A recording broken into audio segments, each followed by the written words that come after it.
গৃহস্থ পরিবারের বউ বলে কথা, তাই দায়িত্বের সহকারে সংসারের সমস্ত যাবতীয় কাজ একদম সুন্দর করে নিলাম। তারপর কিন্তু জয় মঙ্গলবারের ব্রতও পালন করলাম। তো চলো আজকের ভিডিওটা এখান থেকে স্টার্ট করছি। আশা করছি আজকের ভিডিওটাও তোমাদের প্রত্যেকের খুবই ভালো লাগবে। তো hello everyone, good morning, welcome back to my channel. আশা করছি সকলেই খুব ভালো আছো।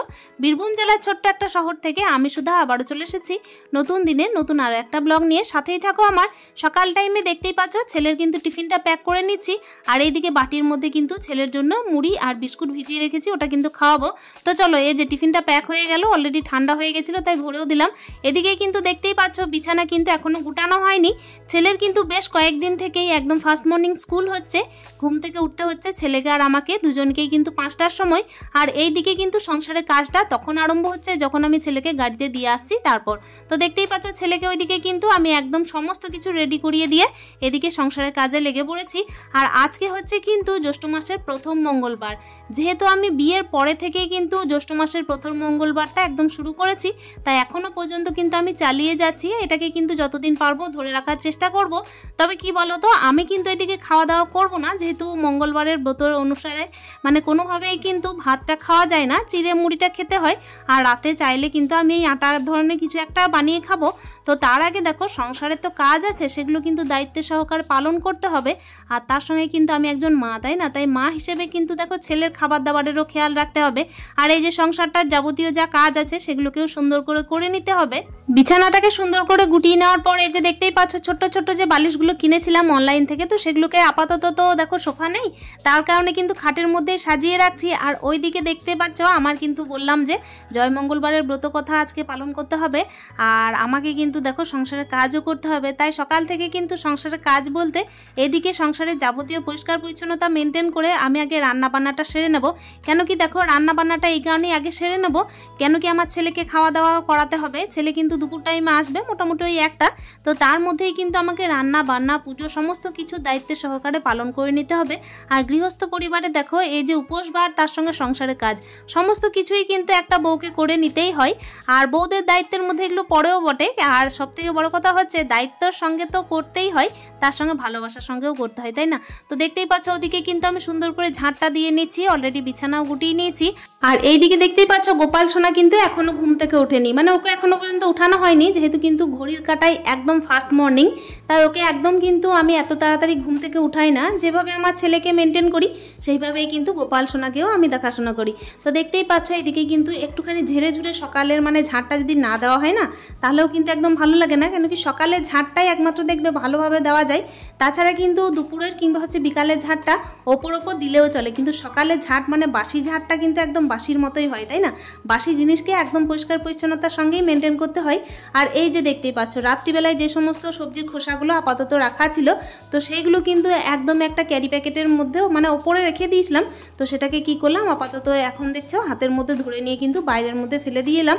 আর এই যে দেখো এদিকে ঝাঁটপাট দিচ্ছি, বাবাও কিন্তু এদিক ওইদিক যাওয়া আসা করছিলেন। আসলে ফার্স্ট মর্নিং কিন্তু সবাই ব্যস্ত, বলো সকাল টাইমে যেরকম কাজে কর্মে সবাই ব্যস্ত, সেরকম কিন্তু কেউ কেউ দেখবে বাইরের কাজের জন্য ব্যস্ত থাকে। তাই কিন্তু প্রত্যেকের কিন্তু বাইরে যাওয়ার একটা তাড়া আছে। আর আজকে কিন্তু আমারও বাইরে যাওয়ার একটা তাড়া আছে, যেহেতু বললাম আজকে কিন্তু জয় মঙ্গলবারের ব্রত আমি পালন করছি। আর সকাল টাইম থেকে কিন্তু আমি এদিকে মানে ওষুধ থাকে, মানে খালি পেটে আমার ওষুধ আছে, সেই কারণে কিন্তু খালি পেটে একটা গ্যাসের ওষুধ খেয়ে নিয়েছি। ওটা তো আমাকে খেতেই হবে, তবে এখনো পর্যন্ত আমি খাওয়া দাওয়া করবো না, যতক্ষণ না পুজোর প্রসাদ নেব ততক্ষণ কিন্তু খাওয়া দাওয়া করবো না। খালি পেটের ওষুধটা আমি যেহেতু প্রত্যেকদিন খাই, সেহেতু কিন্তু ওটা 1 কাপ জল দিয়ে খেলাম আপাতত। আর এই তো দেখো আমার কিন্তু ঝাঁট অলরেডি কমপ্লিট হয়ে গেল, একদম কিন্তু জামা কাপড় কেচে তারপর এদিকে রান্নাটা বসিয়ে দেবো। তো দেখো এদিকে কিন্তু কিছু মানে এদিকে মাসকলাইয়ের ডাল ছিল, তো এই মাসকলাইয়ের ডালটাকে না আমি পাথরগুলোকে বেছে একদম ভেঙে তেল দিয়ে রেখে দেবো।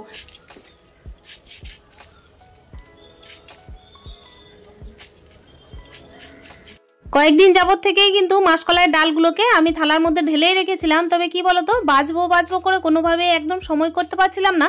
10টা থেকে তো এদিকে আমার ছেলের স্কুল থাকে, তাই সকাল টাইমে যখন রান্না বান্নায় লেগে পড়ি না তখন কিন্তু আর এদিকে খেয়াল থাকে না। তারপর তো দেখো সংসারে কাজ আর তো আর শেষ নাই, কাজ কিন্তু একটার পর একটা মানে থাকতেই থাকে, তাই না বলো?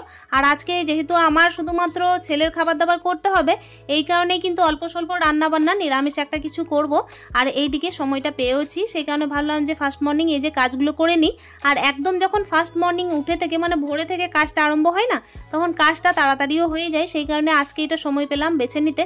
তো চলো এই যে দেখতেই পাচ্ছ একেবারে কিন্তু কলাইটা বাছা হয়ে যাচ্ছে মোটামুটি। আর এই কলাইয়ের মধ্যে না প্রচুর দেখবে ছোট ছোট কাদার মতো মানে ধুলো ধুলো টাইপের একটা কি ধরনের পাথর থাকে, তো ওটাকে যতক্ষণ না মানে ভালোভাবে বেছে নেব ততক্ষণ পর্যন্ত কিন্তু ভাঙাও যাবে না আর ডালটাও খাওয়া যাবে না। তো চলো দেখতেই পাচ্ছ একেবারে কিন্তু পাথর বাছা শেষ হয়ে গেছে। এরপর কিন্তু এটাকে ভেঙে নেব, আর ভেঙে নেওয়ার পর কিন্তু আমি তেল দিয়ে রাখবো, জানো তো।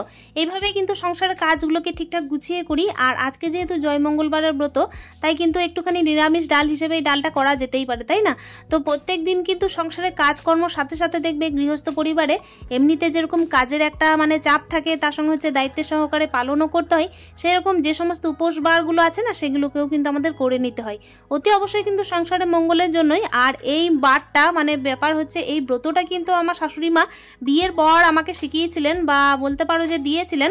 তো ওই কারণে কিন্তু আমি এখনো পর্যন্ত ছাড়িনি। আমার শ্বশুরবাড়ি, তারপর হচ্ছে আমার স্বামী, সন্তান, এমনকি আমার বাবার বাড়ি সবার জন্যই মঙ্গল কামনা করি আজকের দিনে। আর এদিকে দেখো, এদিকে কিন্তু আমি পটল ভাজাটা চাপিয়ে দিলাম, মানে কি বলতো এদিকে রান্না বান্নাটাও আমাকে মানে একদম ঠিক ঠিক টাইমে করে নিতে হবে। ওই কিন্তু কলাইগুলোকে আমি রেখে দিয়েছি, ওটাকেও আমি ভেঙে নেব। তো তার আগে ভাবলাম এদিকে কাজবাজগুলো আস্তে আস্তে সেরে ফেলি। এই যে দেখতেই পাচ্ছ পটল ভাজাটা হয়েও গেল। পটল ভাজার তেলেই কিন্তু আমি এদিকে পোস্ত করে নেবো, একটুখানি নিরামিষ আইটেমই করছি। তো এদিকে কিন্তু দেখো লঙ্কা ফোড়ন দিয়ে, এদিকে 5 ফোড়ন দিয়ে এদিকে পোস্তটা বসিয়ে দিয়েছি।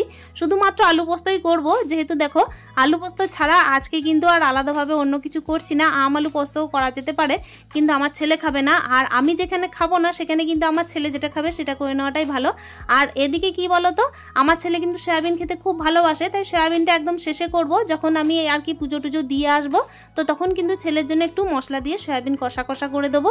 তো চলো বন্ধুরা, এই যে দেখতেই পাচ্ছ ডালটা কিন্তু এখন এইদিকে আমি করে নিচ্ছি বলতে কি বলতো ভেঙে নিচ্ছি। ওইদিকে কিন্তু পোস্তর জন্য দেখতেই পেলে এদিকে চাপিয়ে রেখে দিয়েছি। আর এই যে দুই দিকে দুটো আর কি দেখছো উনুন জ্বলছে। তো একদিকে কি আছে বলতো, দুধ গরম করতে দিয়েছি, আর একদিকে কিন্তু আমি এই যে পোস্তটা কষাতে দিয়েছি। এখন তো মিক্সির যুগ, এই কারণে দেখো মিক্সির মধ্যে পিষে নিলাম। কিন্তু কি বলতো, মাসকলাইটা শিলনোড়ায় এমনি ভালোভাবে যদি পিষে নেওয়া যায় না, তাহলে কিন্তু বেশি স্বাদ হয় ডালটা, আমি দেখেছি। তবে কি বলতো, সময় সাপেক্ষর ব্যাপার একটা হয়ে ওঠে, তো সেই কারণে আমাদেরকে অতিরিক্ত কাজের তাড়ার জন্য এগুলো করে নিতেই হয়। আর এই তো দেখতেই পাচ্ছ ওপর থেকে কিন্তু এদিকে সর্ষের তেল মাখিয়ে রেখে দিলাম। সর্ষের তেলটা মাখিয়ে রেখে দিলে কি হয় জানো তো, মানে খুব ভালোভাবে এদিকে যখন সিদ্ধ করা হয় না, তখন কিন্তু আলাদা করে তেল দেওয়ার দরকার হয় না, তার সঙ্গে কিন্তু সিদ্ধটা খুব ভালোও হয়। এটা আবার যদি রোদে দিয়ে দেওয়া হয় না, তাহলে তো আরও ভালো, মানে আমি কিন্তু এটা মায়ের কাছে শিখেছি।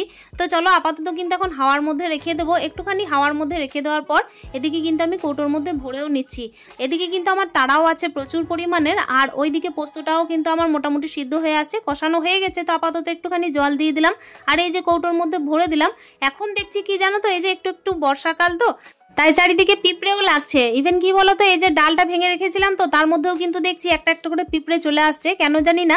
আসলে কি বলতো, এই টাইমটাই না দেখবে সব কিছুতেই পিঁপড়ে পিঁপড়ে একটা ভাব আছে। আমি তো দেখছি যে বিছানার মধ্যে কিছু নেই, তবুও কিন্তু কোথা থেকে যে পিঁপড়ে চলে আসছে।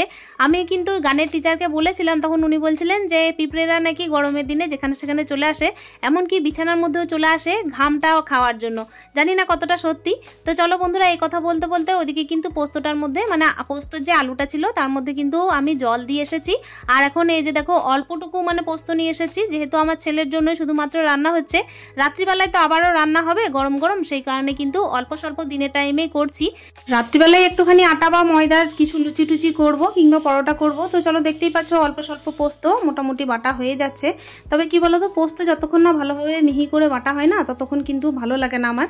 কেন কি, পোস্তটা যত মিহি করে বাটা হয় ততই দেখবে মানে তরকারির সঙ্গে না মিশে যায় জিনিসটা। আর অল্প স্বল্প জিনিস তো, সেটাকে একটু ভালোভাবে মিহি করে না বাটলেও নয়।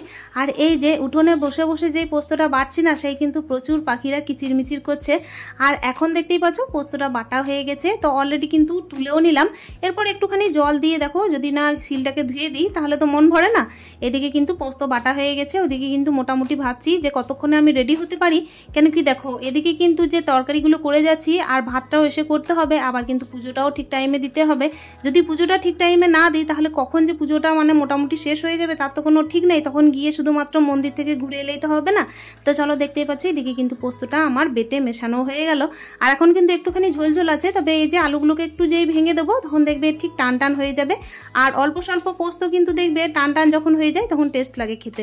এই তো দেখতেই পাচ্ছ কথা বলতে বলতে না পোস্তটা নামিয়ে দিয়েছি। যেই দুপুর টাইম হবে না এই পোস্তটাও কিন্তু মোটামুটি মিশে যাবে। তো চলো রান্নাবান্না আপাতত স্থগিত রাখি, এরপর কিন্তু রেডিও হয়ে গেছি। কোন টাইমে রেডি হয়েছি বলো তো বন্ধুরা? আপাতত যখন আমি পোস্তটা করেছি, একটু ডাল করেছি আর করেছি একটুখানি পটল ভাজা, এই টাইমে কিন্তু আমি রেডি হয়ে গেছি। তবে হ্যাঁ, ফিরে এসে কিন্তু আমাকে ডালটা ফোড়ন দিতে হবে আর এদিকে কিন্তু ভাতও বসাতে হবে। এই দুটো জিনিস কিন্তু আমি এখন করিনি। এখন এই যে দেখতেই পাচ্ছ পুজোর জোগাড় করে নিয়েছি। মাঝে কিন্তু অক্ষত্র বেঁধেছিলাম, মানে আমাদের কিন্তু জয় মঙ্গলবারে অক্ষত্র বাঁধতে হয়, 5 রকমের ফল থাকে। তারপর দেখতেই পাচ্ছ যে সমস্ত জিনিসগুলো আমার ভগবানকে দেওয়ার আছে, তো সেগুলো কিন্তু আমি সাজিয়ে নিয়েছি। আর এই তো আমি আর সোনুর মা দুজন মিলে কিন্তু বেরিয়ে পড়লাম। দেখো রাস্তা ধরে নিয়েছি, তবে জানি না কোথায় যাব এই কথা ভাবতে ভাবতে কিন্তু রাস্তার মধ্যে ঠিক করলাম যে চলো আমাদের কাছাকাছি কিন্তু একটা খুব সুন্দর মন্দির আছে, যেটা টোটোই আসতে হয়, তাছাড়া কিন্তু আসা হেঁটে হেঁটে সম্ভব নয়। তো এখানে কিন্তু দেখো চলে এসেছি। যদিও বা এখানে আমাদের আসার মতো কোনো প্ল্যানই ছিল না জানো, কিন্তু মায়ের ডাক না পড়লে কি এখানে আসা যায়? মধ্যবিত্ত গৃহস্থ পরিবারে তো এমনিতেই অনেক কাজ, তাই সংসারে কাজ ফেলে এত দূরে পুজো দিতে আসাটা সম্ভব নয়। কাছাকাছি যখন বললাম না, তখন আবার দূরেও বলতে হচ্ছে এই কারণেই, কেন কি হেঁটে আসা সম্ভব নয়। আবার দেখো এদিকে বাইকে কিংবা টোটোতে আসতে গেলে মোটামুটি 10 থেকে 15 মিনিট লাগে। তো এইরকম দূরত্ব একটা রাস্তা, তবুও কিন্তু দেখো এদিকে রেডি করে নিয়েছি সব কিছু। আর বাইরে কিন্তু ওইদিকে পদ্ম ফুল বিক্রি করছিল, তো পদ্ম ফুলও কিনে নিয়েছিলাম। আর এই যে মায়ের অপরূপ রূপের দর্শন পেলাম, এটা কি সৌভাগ্যে ছিল বলেই হয়তো পেলাম। তাছাড়া দেখো এত দূর আসার কথা নয়, অথচ ভালোভাবে পুজোটাও দিতে পেয়েছি। এত সুন্দর করে মন ভরে পুজো দিয়েছি যে কি বলবো বন্ধুরা। আমাদের কিন্তু অলরেডি অল্পক্ষণের মধ্যে পুজোটাও দেওয়া হয়ে গিয়েছিল, কেন কি প্রচুর ভিড় ছিল তো। আর আমাদের দেওয়ার পরে এই যে দেখতেই পাচ্ছ আবারও কিন্তু ভিড় জড়ো হতে থাকছে। ওদিকে সোনুর মা, মানে ওই যে পাড়ার বৌদি প্লাস হচ্ছে সোনুর মা, তোমরা তো ভালোভাবেই জানো, সে কিন্তু ওইদিকে ধূপ ধরালো। তারপরে এই যে আমি একটুখানি বাইরে এসে ছবি টবি তুললাম, একটু বাইরের এই যে মন্দিরগুলোকে দেখালাম। আজকের পুজোটা বন্ধুরা খুবই ভালো লেগেছে, কেন কি গৃহস্থ পরিবারের সংসারের সমস্ত কাজ দায়িত্বের সহকারে পালন করার পর যখন দেখবে একজন গৃহবধূ দায়িত্বের সহকারে সংসারের মঙ্গল কামনায় ব্রত হয়ে পড়ে না, তখন কিন্তু দেখবে সেই দিনটা একটা স্পেশালি হয়, সেই দিনটা একটা চ্যালেঞ্জের হয়। আর এই চ্যালেঞ্জটা আমরা গৃহবধূ হিসেবে দেখবে সুন্দর করে পালন করেই থাকে। তো চলো এই যে দেখতেই পাচ্ছ এরপর কিন্তু পুজোটা অলরেডি হয়ে গেছে। বাইরে কিন্তু ধূপ ধরানোর নিয়ম ছিল, কেন কি মন্দিরের ভেতরের এরিয়ায় কিন্তু একদম মানে ধূপ ধরানো নিষেধ, সেই কারণে বাইরে দেখো এই যে ধূপটা ধরিয়ে নিলাম। এরপর কিন্তু আমরা রওনা দেবো বন্ধুরা, কেন কি সংসারে কাজ বাজ যেই ছেড়ে এসেছি সেই কিন্তু আবার সংসারে আবার ফিরে যেতে হচ্ছে, তাই না? তো চলো এই যে দেখতেই পাচ্ছ অলরেডি কিন্তু মন্দিরে মাকে আবার প্রণাম জানিয়ে তারপর দেখো এদিকে রওনা দিয়ে দিয়েছি বাড়ির উদ্দেশ্যে। সংসারে পা দিয়ে যখন দেখবে একজন গৃহবধূ কোনো কিছুই জেনে আসে না, তারপরও আস্তে আস্তে যেই সংসার জীবনে এক একটা ধাপ পেরোয় তখন কিন্তু এত কিছু জেনে যায় যে কি করলে কি ভালো হয়, কোন টাইমে কোনটা করলে ঠিকঠাক হয়, আর কোন ব্রত পালন করলে সংসারে কোন মঙ্গল হয়, সেটাও কিন্তু তাকে আর শেখাতে লাগে না, বলো। তো চলো দেখতেই পাচ্ছ ওদিকে কিন্তু গল্প সল্প করতে করতে আসছিলাম, আর এসেই কিন্তু দেখতেই পাচ্ছ এদিকে চিড়ে মাখা নিয়ে বসে পড়েছি। আসলে কি বলতো, এক টাইম তো মাখানো কোনো খাবার খেতে পাবো, তাছাড়া কিন্তু খেতে পাবো না। আর মুড়িটা যদি মেখে খেয়ে নিই তাহলে চিড়ে তো শুকনো খাওয়া যায় না, আর মঙ্গলবার মানেই কিন্তু চিড়ে খেতেই হবে। তো অন্য ফলগুলো কিন্তু এখন খাবো না, ওগুলো কিন্তু আলাদাভাবে খাবো। এই তো দেখতেই পাচ্ছ একেবারে ব্লগের লাস্ট মুহূর্তে চলে এসেছি। আশা করছি আজকের ব্লগটা তোমাদের খুব ভালো লেগেছে। যদি ভালো লেগেছে তাহলে একটা কমেন্টের মাধ্যমে জানানোর চেষ্টা করো। আজকের গোটা দিনটা যেমন পুরোপুরি দায়িত্ব সহকারে পালন করেছি, সেইভাবে কিন্তু খুব ব্যস্ততার সঙ্গেও পালন করেছি। তবে হ্যাঁ, ব্যস্ততা থাকলেও কিন্তু খুব ভালোবাসা জুড়ে ছিল আজকের দিনটার মধ্যে। তাহলে বন্ধুরা, সাংসারিক জীবনে তো আমরা নারীরা প্রত্যেকেই দেখবে সংসারে মঙ্গল কামনার জন্য এইটুকু করেই থাকি। তাহলে দেখা করছি অন্য দিনের অন্য আর একটা ভিডিওতে। ততক্ষণের জন্য প্রত্যেকে ভালো থেকো, সুস্থ থেকো, স্টে হ্যাপি মন, টাটা।